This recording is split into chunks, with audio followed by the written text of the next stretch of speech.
A paz do Senhor para os irmãos. Sempre um privilégio muito grande poder estar aqui para adorar e bendizer o nome daquele que é vivo e que está entre nós, porque Ele disse que onde estiver 2 ou 3 reunidos em seu nome, aí, aleluia. Quero compartilhar com os irmãos uma palavra, e eu tentei escolher alguma outra coisa que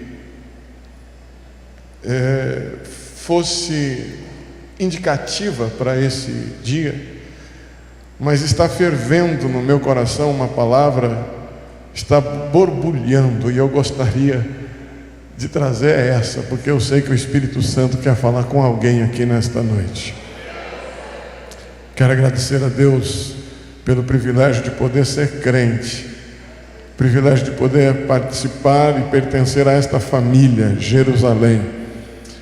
Agradecer a Deus pelos irmãos que aqui estão, os obreiros, pastores, colegas, grandes pregadores que poderiam estar aqui no meu lugar, e eu gostaria muito se fosse, mas aprove a Deus me deixar falar para você nesta noite. Tenha paciência, e em alguns minutos nós estaremos entregando o microfone a quem é de direito. Amém?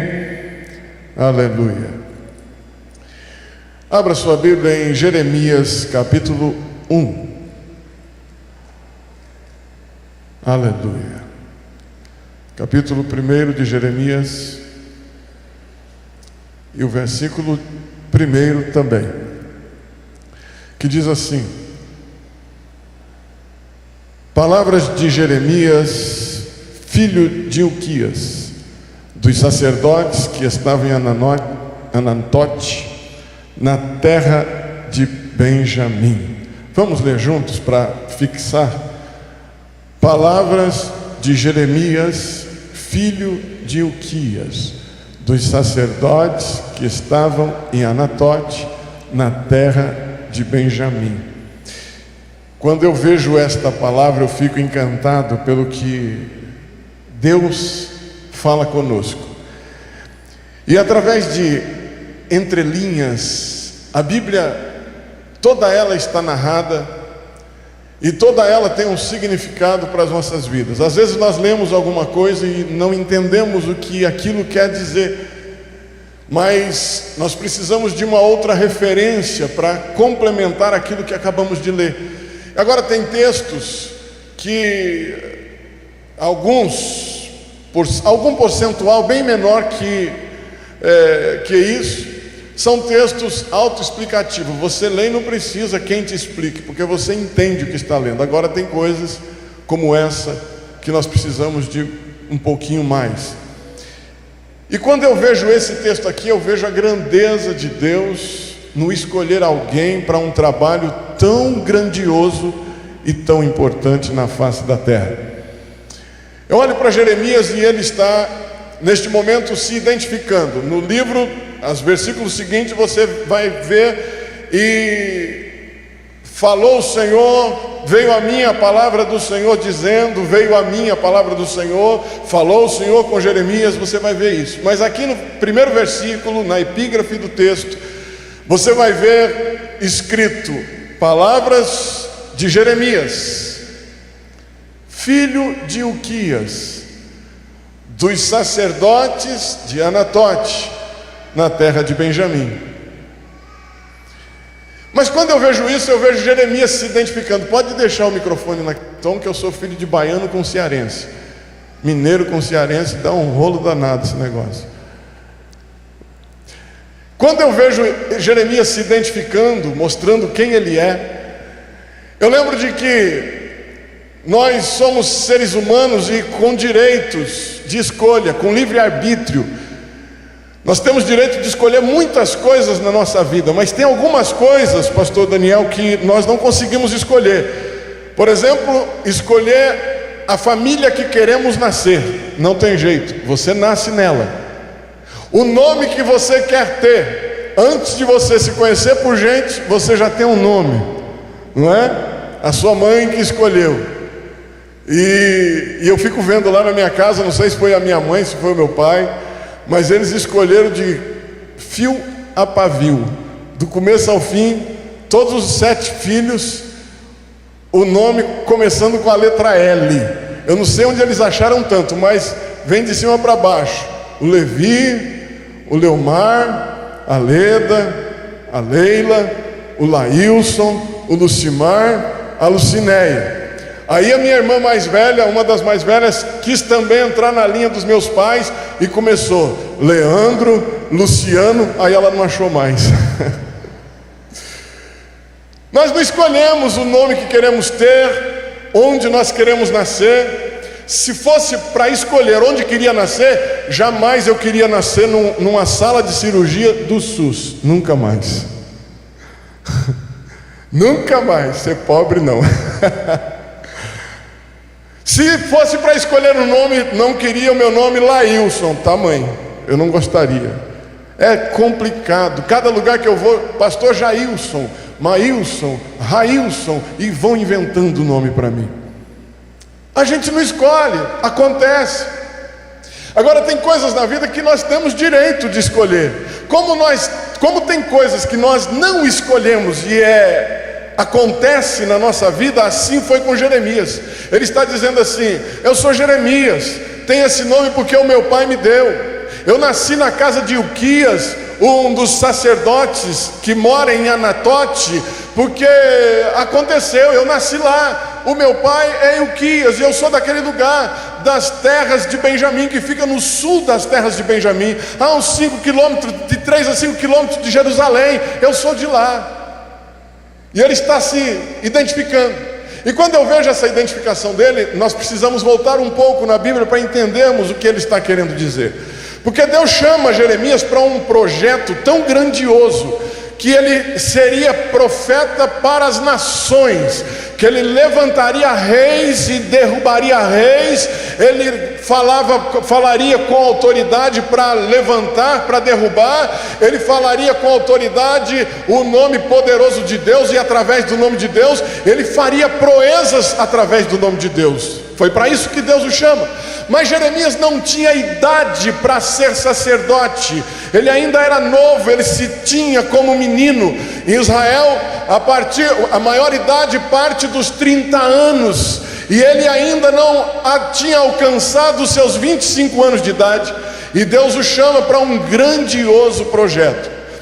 A terra de Anatote, onde ele morava, era uma terra referencial, porém não de referência boa. Quando eu olho para a história, nós voltamos lá em 1º livro dos Reis, no 1º capítulo do 1º livro dos Reis, 1, 2 e 3, nós vamos ver a sequência dessa história, o início disso. Nós vamos ver quando Davi, já velho, avançada idade, mais ou menos 70 anos de idade, doente, acamado, ele não tinha mais poder de decisões, ele não tinha mais como governar Israel, ele não tinha mais como governar o seu reino. Ele agora está pensando em passar a coroa, e um dos seus filhos, os 2 filhos mais influentes, que era Salomão e Adonias, ainda estavam vivos, e alguns outros já tinham morrido. E agora o 4º filho, que é Adonias, dos mais velhos, e Salomão, o 10º filho, sobra esses 2 para dividirem a coroa. Porém, a coroa estava preparada e separada e prometida para Salomão. Quando ele nasce, é uma promessa que Salomão seria o sucessor de Davi. E agora Davi doente, tremendo muito, alguns dos seus súditos achavam que ele estava com frio constante, e ele não parava de tremer, até mesmo dormindo. Arrumaram lá uma donzela, uma virgem, para que aquecesse Davi, porque achavam que era uma enfermidade com frio demais. Mas não era isso. Se fosse nos nossos dias, os médicos detectariam que eles estavam com um mal de Parkinson. Mas Davi então agora está ali se preparando para a sua morte, e a sua donzela do seu lado, dia e noite, cuidando dele. Sabe por que uma donzela? Porque as mulheres mais idosas, elas, o batimento cardíaco diminuir, as taxas de hormônios diminuírem e tudo ficar a menos na vida da mulher mais idosa, a sua pele é gelada, pega na pele de uma mocinha, é mais quente. Amém, irmãs mais velhas? Amém, irmãs mais velhas? Eu não estou tão errado assim não. E elas vão ficando mais frias, e o Davi precisava de alguém quente. Arruma uma donzela, virgem, moça bonita, e que poderia aquecê-lo. Mas ele não parou de tremer. E aí vamos continuando a história. Nós vamos ver que Adonias, com muita ousadia e com muita intromissão, ele diz assim: bom, meu pai está morrendo e ele vai ter que passar a coroa. Como eu sou o filho mais velho, a coroa tem que ser para mim. Eu tenho que ser o sucessor do meu pai. Mas ele esquece de uma promessa que estava sobre Salomão. E agora ele começa a fazer a campanha política. Ele compra alguns súditos do reino, ele aluga algumas pessoas, ele convence outras. E naquela época existia 2 sacerdotes em Jerusalém, era Zadok e Abiatar, 2 sacerdotes que existiam naquela época. E ele compra um dos sacerdotes. O sacerdote Abiatar fica do lado de Adonias, e o sacerdote Zadok fica do lado do rei. Ele não parte para o lado de Adonias. E a coisa começa, e a campanha começa. Olha, vamos ter um rei novo aí. Quem vai votar no Adonias? Olha, nós vamos aclamar ele. E Adonias acha um cavalo real, bonito, veste o cavalo, prepara o cavalo e começa com força e autoridade, porque é o significado do cavalo: força e rapidez, velocidade. E agora ele prepara esse cavalo e sai nas ruas proclamando. Natã fica sabendo e corre e fala para a esposa ou a mãe de Salomão e diz assim: olha, não era o seu filho que seria o rei? Sim, era meu filho, há uma promessa sobre ele. Então, o Adonias, o irmão dele, o meio-irmão, está se aclamando como rei. Então vamos na sala do trono. Quando ele chega na sala do trono, Davi ainda tremendo, e eles começam a dizer: olha, ó rei, aquela promessa que o senhor fez, que o meu filho Salomão seria o rei de Israel, não está acontecendo, porque Adonias, o seu outro filho, está aclamando-se como rei aí nas ruas de Jerusalém. E aí então ele diz assim: ainda hoje esse negócio vai ser resolvido. Ainda hoje Salomão assentará no trono. Ainda hoje a bênção será do prometido. Eu quero dizer para você: se há uma promessa de Deus na sua vida, descansa, porque ela vai acontecer. Se há uma promessa de Deus na sua vida, descansa, porque ela virá. Não importa o tempo que passe, não importa quanto tempo está demorando, não importa as condições que você está vivendo agora. Se Deus prometeu, o Deus que é poderoso para prometer, é poderoso muito mais para cumprir aquilo que Ele diz. E agora, Salomão vai se preparar para ser rei.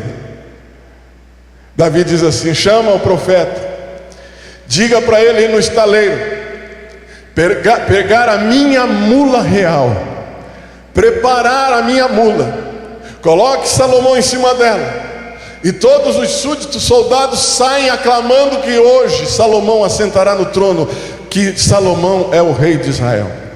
E eles saíram, prepararam a mula. O rei Davi não tinha um cavalo, ele tinha uma mula. E a mula tem um significado muito interessante. Como ela é um animal híbrido, ela não produz outra mulinha, é só ela.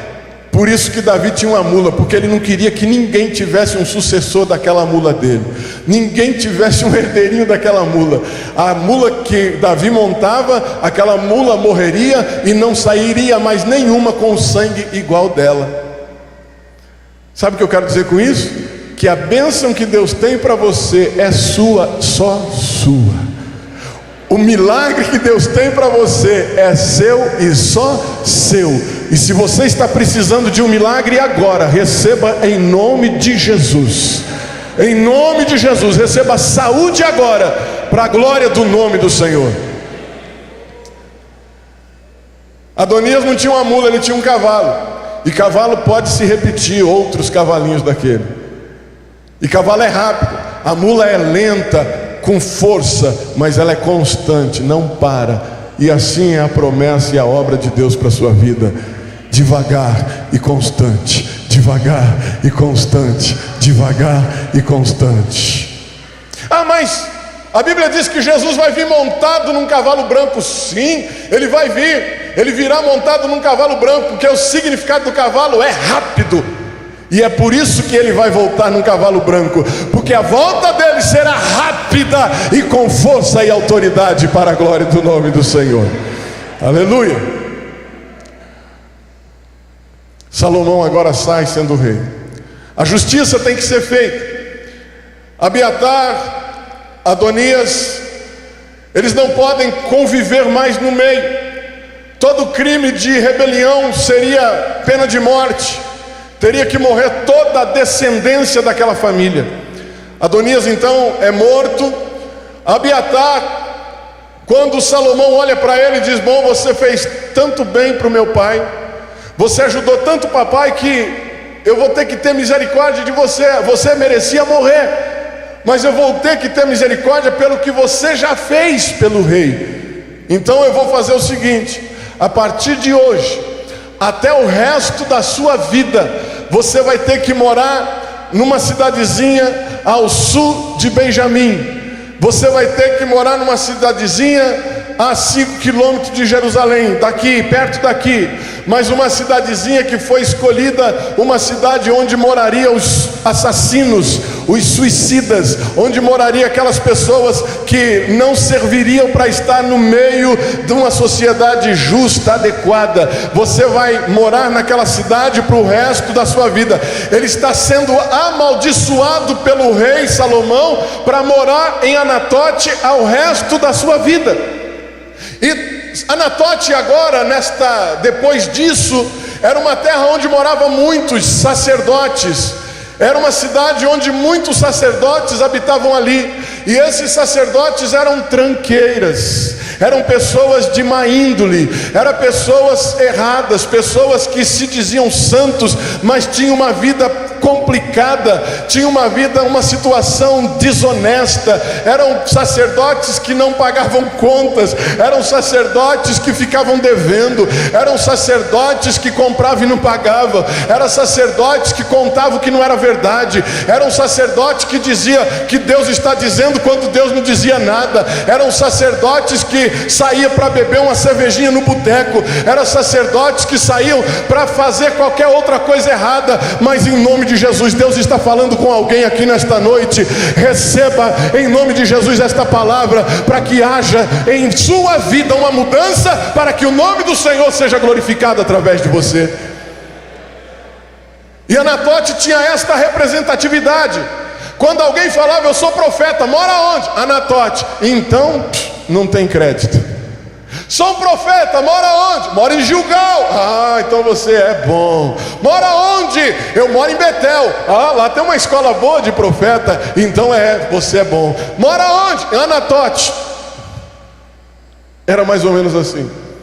E o Jeremias está dizendo: eu nasci numa terra que ninguém gosta dela, nasci numa terra que ninguém valoriza, nasci numa terra que não serve para nada, nasci numa terra que todos que nascem lá não servem para nada. Ele está dizendo isso. E sacerdócio não era uma coisa que você estudava para ser. Hoje nós temos escolas teológicas que formam pastores, mas antigamente o sacerdote era hereditário. O Ilquias era sacerdote. Automaticamente todos os filhos homens seriam sacerdotes também. Era da mesma linhagem. Todos os filhos seriam sacerdotes. Jeremias ainda não estava no tempo, no período para ser um sacerdote. Toda criança em Israel até os 6 anos, 7 anos de idade, ele já tem que ter de cor o Pentateuco na mente, na cabeça. Jeremias já tinha passado pelos 12, quando ele tinha que se apresentar ao sumo sacerdote. Ele já tinha estudado muito, já sabia toda a lei, ele conhecia todo o Pentateuco, ele tinha tudo, mas ainda não estava pronto, nem a escola de sacerdote ele tinha entrado ainda. E ele tinha que entrar numa escola dessa.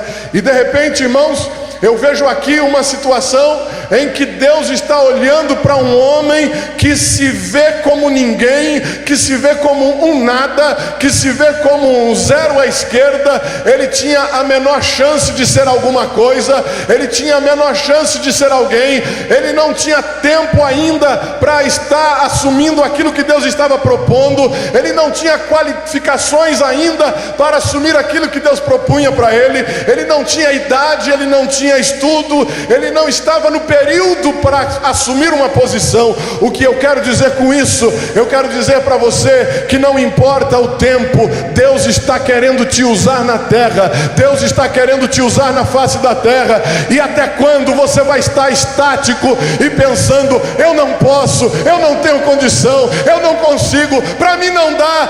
Ei, para com isso, porque Deus está dizendo: você não é mais criança.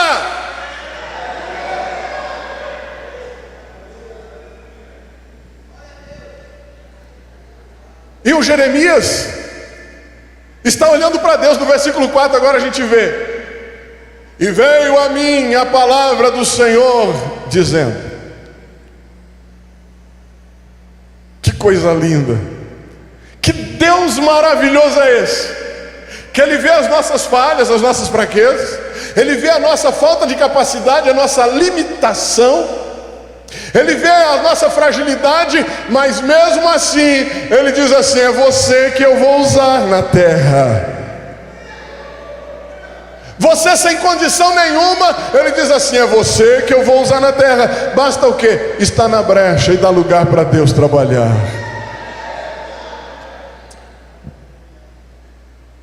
De 25 anos aos 30 anos, o sacerdote fazia a escola. E aí ele ia aprender como queimar incenso, como sacrificar o animal, como prestar o culto a Deus, como oferecer o sacrifício. Ele ia aprender como acender o holocausto, ele ia aprender como fazer todo o ritual. E você está na escola de sacerdote há quanto tempo? Você aprendeu que tem que cantar os hinos da harpa, que tem que fazer a leitura oficial, que tem que cantar com o círculo de oração, que tem que fazer isso e fazer aquilo, que tem que isso e aquilo outro, e depois você sabe todo o ritual do nosso culto, do nosso trabalho, e ainda assim você fica estático. Ainda assim você, se te derem uma oportunidade, você vai dizer: eu não, pastor, para mim não, manda o fulano que ele é mais crente do que eu não tenho condição. Se alguém disser: irmão, vou dar um testemunho, vem contar um testemunho, aí ele cutuca a esposa e diz: vai você bem, vai você bem, ou se não é ela, vai você, eu não. E o sacerdote estava mais ou menos nessa condição. O projeto de sacerdote. E se você é um deles, dê lugar, porque Deus quer te usar. E agora ele está na escola, 25 anos, ele entra na escola. Jeremias não passou por aí. Ele entra na escola aos 25 até os 30. Dos 30 anos ele já é maior idade. Agora ele está pronto para assumir o sacerdote. Só que o sacerdote, ele só tem direito, ele só aprende as coisas do templo, do lugar santo. E ele sabe como entra, ele conhece a cortina, ele conhece os castiçais, ele conhece os lugares santos, ele conhece a pia, ele conhece o tanque de sacrifício, ele conhece tudo, essas coisas ele conhece. Ele sabe acender um incenso, ele sabe fazer tudo isso, mas ele nunca vai, dos 30 aos 45 anos, ele nunca vai conseguir entrar dentro do Santo dos Santos, na arca, onde está a arca do concerto, a arca da aliança de Deus, onde a presença de Deus refletia sobre o sumo sacerdote. Ele ficava então de 30 a 45 anos ali, preparando culto, trabalhando culto, responsável por aquela parte da nave da igreja, e ficava ali aquele tempo todo. E tem gente com tanta pressa de ser o sumo sacerdote, que não quer nem saber de ser sacerdote ainda, não é? Tem gente que já quer ser logo o sumo sacerdote e entrar no Santo do Santo. Irmão, tem um tempo para você chegar aí, tem um tempo para você chegar lá, tem um tempo. Você ainda nem aprendeu a acender o incenso, você ainda nem aprendeu o que significa significa o incenso. Você nem aprendeu que o incenso, que quando para você ver a glória de Deus, você tem que cobrir a ponta do seu nariz. Você não vê nem a ponta do seu nariz mais. Oh, irmão, que coisa linda isso. E agora ele está pensando em tudo isso. Eu não tenho 25 anos, não estudei até os 30. E aí o sumo sacerdote, se ele não pecasse, se ele não errasse, se ele não falhasse, se ele pagasse todo mundo, se ele fizesse tudo certinho, se as coisas dele fossem legalzinha e não tivesse ninguém e nada de que se envergonhar, ele agora então assumiria a posição de sumo sacerdote. E o sumo sacerdote que completou 50 anos agora é jubilado.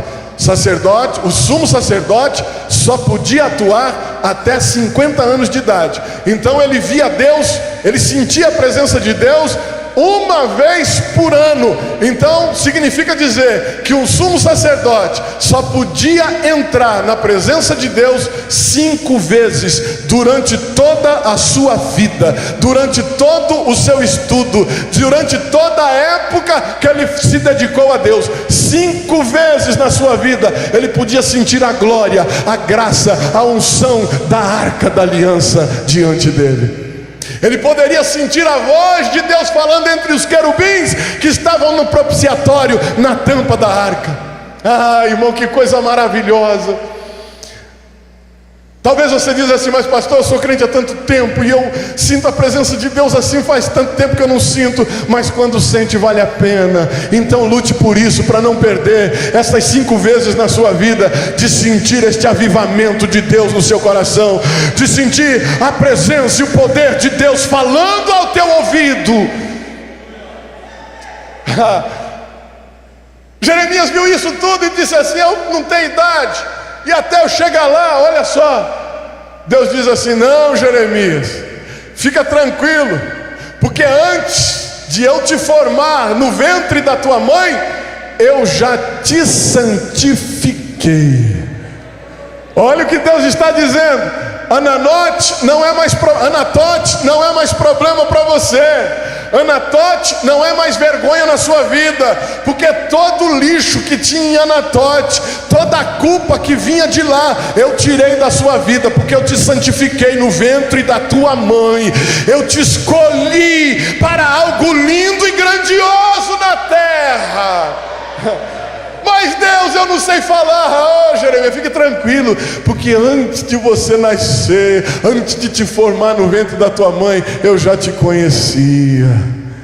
Eu já te chamei por profeta e te dei para o profeta as nações, Jeremias. Não foi Israel, não, foi as nações. E hoje nós vemos o nome de Jeremias nas nações, o livro de Jeremias ensinando o arrependimento às nações, o juízo de Deus às nações. Jeremias foi o profeta das nações, embora não tinha tempo para isso, embora não estava no tempo disso, embora não estava na posição para isso, mas Deus tinha o escolhido do ventre. Você é escolhido de Deus, você é escolhido de Deus. Dá lugar para Deus na sua vida, dá lugar para Deus trabalhar na sua vida, porque Ele te escolheu antes que você fosse formado, antes que você existisse, Ele já te escolheu.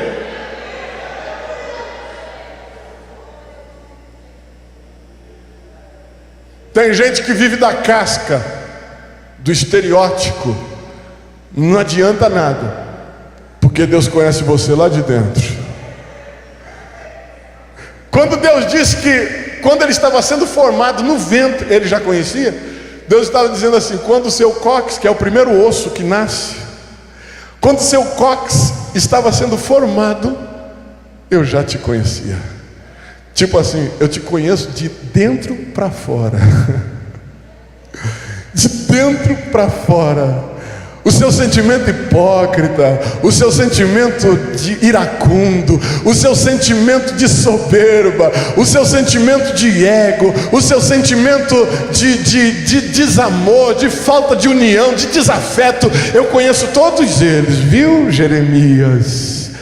Irmão, se você viveu em Anatote, ou se você vive em Anatote, se esse é um problema sério para você, era porque Deus está ensinando você nesta noite que há esperança para a árvore cortada, que há esperança para o teu futuro, que há esperança para Israel, que há esperança para você ainda. Deus pode e quer te usar na terra dos viventes.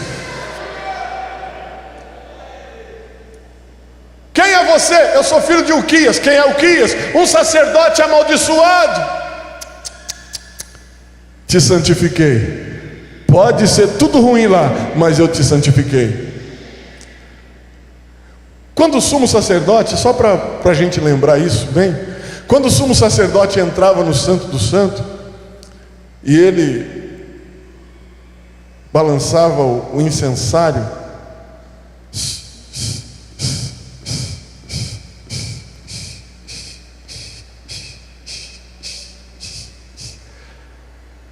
ele tinha que balançar o incensário até a fumaça, o nariz era o que ele tinha de referência, até a fumaça cobrir o seu nariz, ou seja, até ele não ver mais a ponta do nariz.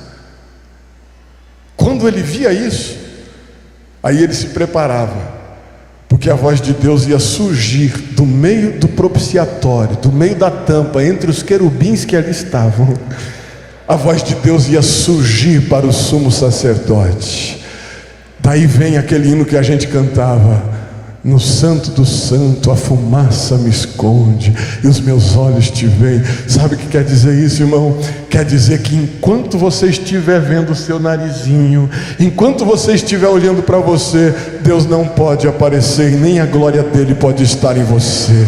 Mas quando você desaparecer e a glória de Deus aparecer na sua vida, você vai querer viver nesta fumaça, você vai querer viver nesta glória, você vai querer viver nesta expectação da glória de Deus na sua vida.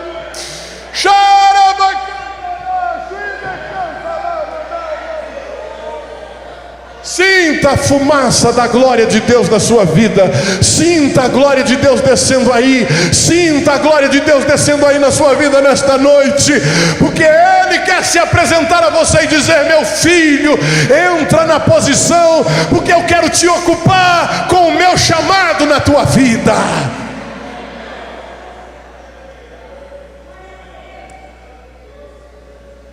Pastor, isso é no Velho Testamento. Fica tranquilo, porque no Velho Testamento, quando o sacerdote fazia isso, ele ia para aspergir o sangue do cordeiro que foi morto, e lá atrás do cordeiro que foi imolado, ele ia aspergir o sangue no altar. Ele ia fazer isso para que o pecado do povo diante da cruz fosse pelo menos encoberto. Só isso. O sangue dos animais cobria os pecados. Porque se nós formos lá em Êxodo, nós vamos ver quando Deus instrui a Moisés na formação e na criação do tabernáculo. Ele diz assim: no tanque de sacrifício você vai fazer um tanque de tantos metros, do tamanho X, vai fazer ele suspenso, e nas pontas você vai colocar chifres. Cada ponta você vai colocar um chifre de animal, e estes 4 chifres representam poder. E quando você fizer o sacrifício, você vai pegar parte daquele sangue daquele animal e vai colocar em cada ponta daqueles chifres, em cada ponta do altar, e com isso o pecado daquela família vai ser encoberto. Amém? Glória a Deus por isso. Mas agora, o Jesus que mudou a minha Anatote, a sua Anatote, o Jesus que mudou a história de alguém que não daria certo, ele fez isso com sangue, sangue de quem João viu e disse assim: eis aí o Cordeiro de Deus que tira o pecado do mundo. Eis aí o Cordeiro que foi morto antes da fundação do mundo. E aí ele diz assim: é esse sangue que vai agora ser aspergido, que vai ser derramado, que vai ser dado, despejado. E quando Jesus agora morre no Calvário, e o seu sangue esvai, Ele é o Cordeiro de Deus, que tira o pecado do mundo. Não tinha ninguém nessa terra para substituir esse sacrificador, esse sacrifício. Não havia ninguém na terra para substituir isso. Ele vai, se entrega, derrama seu sangue, redime a minha alma, a sua alma. E agora ele pega desse sangue como sumo sacerdote e leva a Deus, apresenta a Deus, porque o sumo sacerdote ele tinha que apresentar o sangue no altar, e agora o sumo sacerdote apresenta a Deus, e esse sangue é o que purifica os seus pecados, é o que dá direito de ter vida eterna, é o que dá direito de você receber a alegria dos céus na sua vida. É este sangue que muda a sua história por completo. É este sangue que não encobre o seu pecado, mas ele apaga os seus pecados. Ele apaga. O sangue de Jesus nos purifica de todo pecado. O sangue de Jesus agora veio para não encobrir mais, mas ele veio para apagar, para aniquilar, para apagar esta mancha que havia na sua vida. Aleluia, aleluia. Pastor, mas como o senhor pode falar que Jesus foi lá e fez isso? Isaías 63, o profeta tem a visão. No tabernáculo celeste existem 2 querubins ungidos de fogo, com espada revolvente, flamejante, que revolve o tabernáculo. E ninguém pode entrar naquele lugar. Ninguém pode entrar ali. Mas a visão de Isaías diz assim: quem é este que vem de Bosra? Quem é este? Vamos ler, vale a pena ler isso. Isaías 63, coloca na tela lá. A minha letra é pequena e não vou pôr o óculos. Isaías capítulo 63.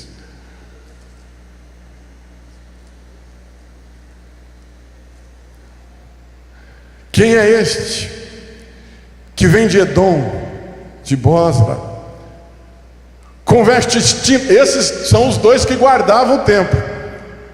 E eles estão dizendo aí, de vestes tintas. Sabe essas vestes tintas? Quando Jesus estava no Getsêmani, a Bíblia diz que ele orou, e orou tanto que grandes gotas de sangue saíram do seu corpo, porque na cruz ele já não estava mais com aquela roupa, porque a roupa dele foi rasgada ao meio. Então esse sangue é das vestes manchadas no jardim do Getsêmani.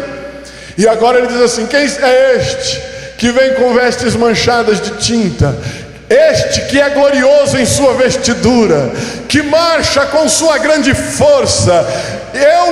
Aí ele diz assim: eu que falo em justiça, poderoso para salvar. Versículo 2, aleluia, olha que lindo. Versículo 2: porque estas vestes está vermelha as tuas vestiduras, e as tuas vestes como os que pisam uvas no lagar, o jardim do Getsêmani. Versículo 3: eu sozinho pisei o lagar, e dos povos ninguém se achava comigo. Eu pisei na minha ira e os esmaguei no meu furor, e o seu sangue salpicou na minha veste e manchei toda a minha vestidura. Este é o Jesus que morreu para te dar salvação. Este é o Jesus que morreu para mudar a sua sorte. Este é o Jesus que morreu para te tirar de um lugar amaldiçoado, para colocar entre os príncipes da terra. Este é o Jesus que morreu como cordeiro para fazer-se como leão por nós. Este é o Jesus que morreu para te dar vitória. Ei, aleluia, glorifica, glorifica, glorifica o nome do Senhor.